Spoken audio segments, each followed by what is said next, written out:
Ladies and gentlemen, hello and welcome back once again with the Renegade Master, your dreadlock caster, RedRipz. He says, trying to drink his brew that he's already finished. Now, today's game, CasualCraft episode number 39, here on Acheron Wastes, is going to be starring today's brother from another mother. In the bottom right-hand corner, the red Zerg player, TempO. Yeah, we all know and love TempO, man. You've seen this guy doing his music stuff and his crafting and all that sexy stuff. Now, in the top left, in this ZVZ game, we have today's sister from another mister, the blue Zerg player, Madison. Yeah. So it's ZVZ today. Big fan, as we say, of obviously of TempO here, and we've got our Madison up in the top left here, all looking very good. Extract the trick down straight away for this player. Now, I hope everyone's well today. I'm trying out a new position for my microphone on my desk. Hopefully you won't be able to quite hear so much like mouse and keyboard noise, and hopefully it won't start popping or anything crazy like that. So I've got it right in front of me now rather than sort of arranged around the table as is. So yeah, hopefully it should sound a little bit better than it has been. I'm still looking to invest in a new microphone. It's something that I basically need to earn some money to do, cash money. But with all the esports dollars that I'll have coming in from these streams, obviously, I'm going to get loads. I'll get like 30 microphones, and you'll be able to hear a full surround sound setup of, you know, me. You'll be able to pick your angle, your frames, your position. I'm going to have some added features for the DVD edition, with obviously with Blu-ray and other assorted. I'm just talking total rubbish. Excuse me. Now you'll notice I didn't swear then. That was something I've been working on. Less swearing is definitely a good thing. Now, Madison has gone, as we can see here, for hatch first. Meanwhile, TempO down at the bottom here is much more concerned with getting his spawning pool down first. So he's going to go straight into that, with the extractor finished up quickly after that. So he's going to be going straight into Zergling speed, I'd imagine, would be the way to do this. Now, he's behind that taking an expansion there as well. So both players moving towards that. Meanwhile, Madison a little bit slower on the spawning pool, but he does have his extractor up and ready as well. So he'll be going probably straight into Zergling speed as well. I can't see, with both players taking a relatively early gas, going straight into the Zergling speed, probably the best thing to be doing, really, let's be honest, because the last thing you want is slow Zerglings against quick Zerglings, or speedy Zerglings, or cracklings, or whatever the shite you want, or whatever you would like to call them. Oh god, my mouth is so foul. Now, I have run out of tea, because I've been sat here so long trying to work out which game to cast, because I couldn't pick today, there was loads.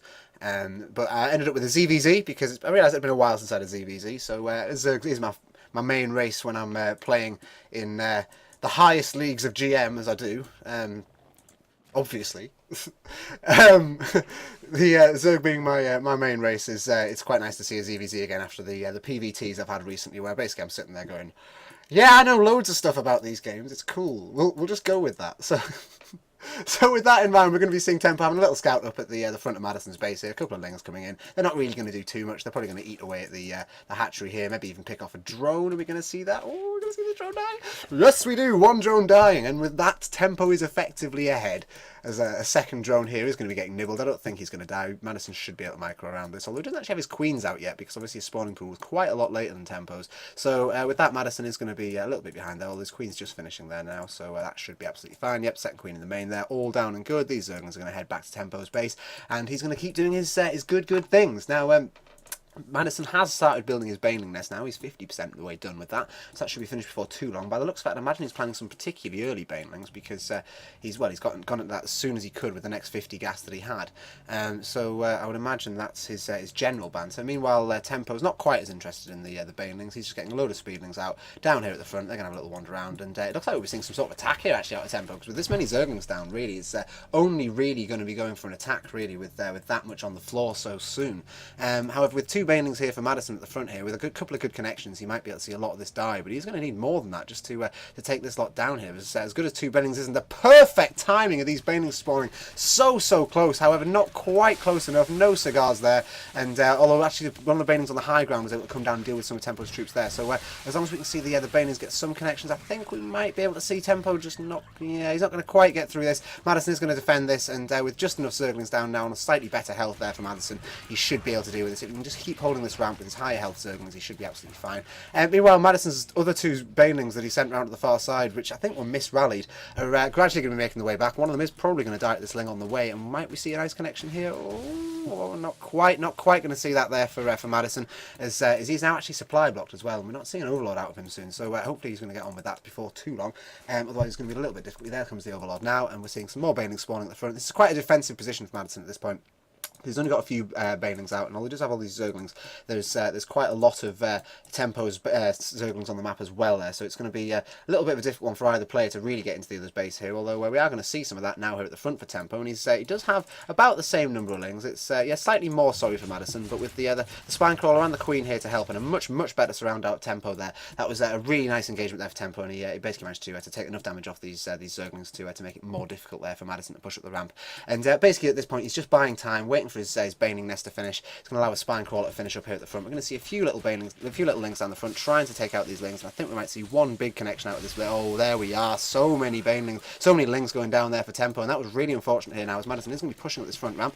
We're going to see the 3 more banelings spawning here for TempO, and we've actually got a Spine Crawler out now as well, so he should be in a pretty good position to defend this now. I don't think Madison's going to be able to get into this base, and with that he's going to be pulling his Zerglings back to his own base, so that's very nice. Now as his evolution chamber's finished up as well, he's getting a second one down and all, so that we should be seeing a 1-1 upgrades out of him before too long. Now it's really telling them just what tech path the Zerg player will take according to which upgrades they are, as with any race, and we are going to be seeing the 1 missile attack straight away here out of Madison, so I think we'll be seeing a Roach Hydra composition out of him today, which is quite interesting really, because generally after so much sort of ling baneling, I'm always quite surprised to see the Roach Hydra composition come out of in a Zerg v Zerg matchup, but with the Roaches having so much sort of stamina against banelings and lings, it's definitely a good early to mid game composition that I think will probably start to falter as the sort of the ling baneling really gets out of control for either the Zerg player, although it very much depends who can get ahead in that respect. And obviously with Hydra's being quite good against Mutas, really, it's all about the engagements and who can catch each other out now. So with TempO pushing up here again, he's getting a couple of little pokes up there, not seeing too much there. We saw a couple of banelings go off, nothing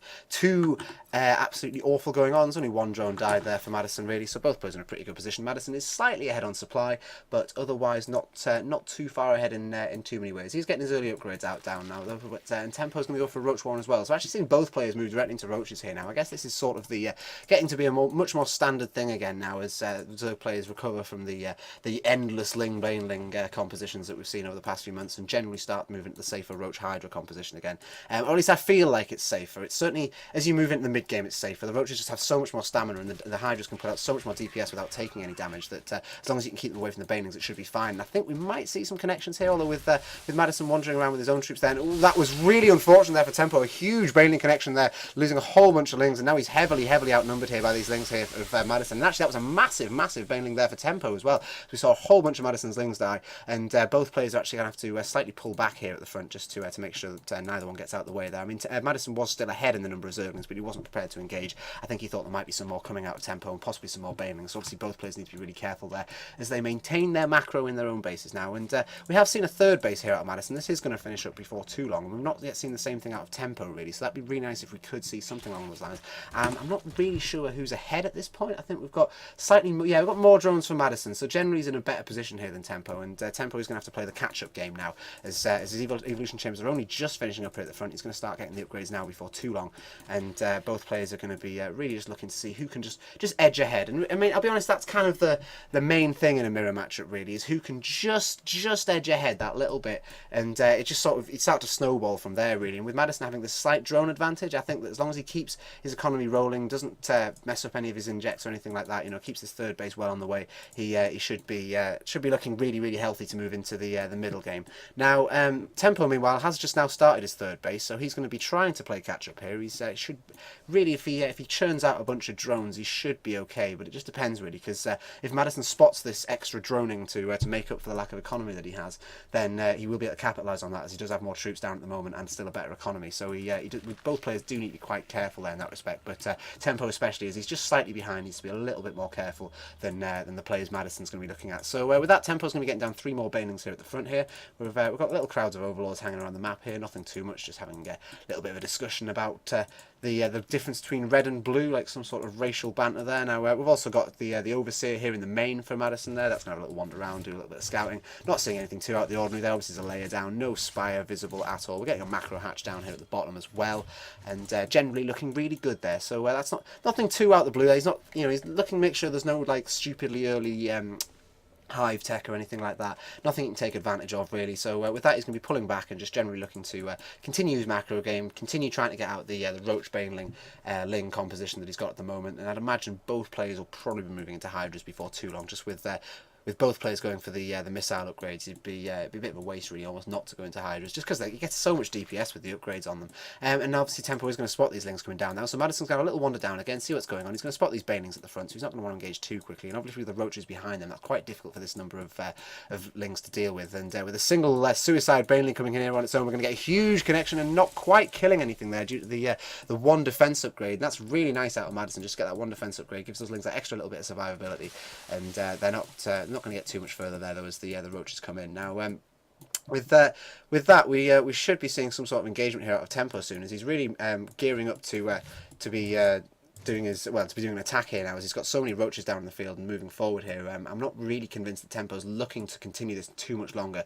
He's got sort of 20 drones behind now, so he's kind of not in the best position for that really, and really just needs to make sure that he stays ahead on this sort of army engagement wise. But like, to be honest, when he's got this many Roaches down, and like Madison's got more Roaches than him and a higher supply cap now with a better economy going down, it's really difficult here to see what TempO's actually going to be able to do to get out of this situation now. He's just that little bit behind, and has been for quite a bit of the game now, because I think possibly because of the early engagements there, he got slightly too many Lings out early, and with Madison able to defend that, there wasn't really much that TempO could do. And now Madison's actually moving into the Hydralisks as well now. He's going to see so much more DPS out of his units, so really TempO does need to try and either finish the game right now, which I don't think he can do because he just doesn't have enough units. It's either that, or he basically pulls back and just macros really hard and attempt to get back into the game with a larger economy. And I don't think we're going to be seeing that really, because Madison pushing down now as he's going, and with TempO not actually producing anything at the moment. He's just sort of sitting on his army and his supply, just trying to get his stuff together. He's going to continue with the upgrades, continue with the 2-2, obviously the ranged upgrade, the ranged upgrade, and obviously the defense there as well. So that's looking really good. And obviously with the hive coming down from Madison now as well there, that's really looking forward to the late game there for Madison. So TempO's going to have to be really careful now. I think if he can just finish getting all these bases fully saturated with drones and that, he should be in a pretty good position to continue. But with a 30 supply difference, it is quite difficult. So he really is going to have to get a really good engagement out of this what's coming up now, as we're seeing all the Roaches of Madison moving down the map now, and we're going to see a big engagement here at the bottom here, and I'm really struggling to see how TempO's going to be able to deal with this, as he's actually losing Overlords now as well, and he's managed to be completely supply blocked. And although he does have a much bigger concave there, and actually he's in a better position because he can engage just the Roaches on their own, there just isn't enough units down here for TempO. And with the 2-2 out for Madison to the 1-1 of TempO, I think we're going to be seeing TempO's army just getting absolutely crushed here by these Roaches, and with the Hydras in behind that as well, this is going to be a really bad situation for TempO now. I'm not sure what he can do now with Madison maxing out on 200 supply. And even with the Banelings coming in, they're not getting the connections that they needed, and that's absolutely looking really bad now for TempO really, as his supply is falling, and Madison should be pushing and looking to win this game pretty much here and now, I'd imagine, as the army of TempO falls, and Madison is going to be moving up into the main base of TempO. So yeah, I think we should be seeing a GG out before too long. I can't see what TempO's going to be able to do here unless he can get some absolutely stunning Baneling connections or something. And there's the GG. The game is over, as TempO does call it, and unfortunately wasn't able to continue there into the middle late game. So yeah, basically I feel what killed TempO there was just the slightly earlier Lings that were easily defended by, well, not easily, but with some force defended by Madison, and that basically allowed Madison to get ahead on his economy and stay ahead of TempO for the rest of the game there. So yeah, that was another great game of CasualCraft there. That was episode 39 now. So yeah, I'm getting on for number 40. I might need to try and do another free-for-all or something crazy like that, because I had a lot of fun with episode 20, and although I sort of promised something for 30, I didn't really think it through, and then just didn't have anything to share. So I should probably get my crack together and do something special for episode 40. I'll see if I can get a free-for-all or something for tomorrow's game. I'll message my mates and see what they've got to offer us. If I can't find anything easily available on Arcastic, which by the way I can just give a big shout out to, is a great little subreddit there. You should really check that out, because it's plenty of replays of amateurs being casted, professionals being casted, amateurs casting professionals, professionals casting amateurs, and generally everything in between. Worth a look. So yeah, well, thanks once again. It's been another episode of CasualCraft. I've been RedRipz, your casual host here on Acheron Waste today, and basically just like, comment, subscribe, all the usual banter. Thanks very much for watching, and GG both players.